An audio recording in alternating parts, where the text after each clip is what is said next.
হতেছে এই পুলিশ হাসিনার আমলে ছিল এই ওসি, এখনো সেই হাসিনার মনে হচ্ছে শক্তি প্রয়োগ করতে চাই ওসি। এনার নাম জানি না, আমরা লেখাপড়া জানি না।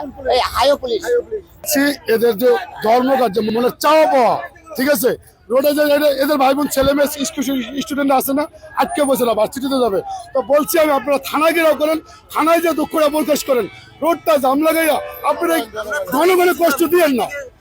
আমি একটা রুগী নিয়ে গেছি, গাড়িটা রাস্তা করে হাও থানার পুলিশ আইসা নামাই দিয়া টাকা আমার 2600 দিয়ে আমার নিয়ে যাওয়া লাগে। কেন? হয়তো অটো বন্ধ করে দিই, নাহলে আমাদের একটা কর্মজীবী দিয়ে দিই, আমরা একটা কর্ম করি।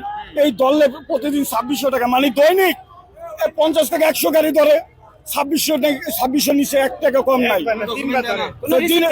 সকাল থেকে সন্ধ্যা পর্যন্ত এরকম 200-300 গাড়ি ধরে 2600 টাকা। এটা কি সরকারি লিস্টে পড়ে? কোন লিস্টে পড়ে না। সব টাকা ওরা খায় বলা, হেও কি থানার পিছন থেকে টাকা নেয়, সামনে ধরে না, থানার পিছন থেকে লুকায় লুকায় টাকা নেয়। এইভাবে কোন পুলিশের কোন ড্রেস নাই, ড্রেস টাকা নেয়। ডাম্পিং বিল আমাদের জানার মতো 1200 টাকা, কিন্তু এরা নেয় 2600 টাকা। 2600 টাকা কিসের জন্য?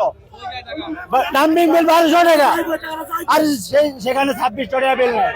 আবার দ্বিতীয়ত কথা হচ্ছে, হাইওয়ে পুলিশ সব জায়গায় গাড়ি চলতেছে, ধুমছে চলতেছে।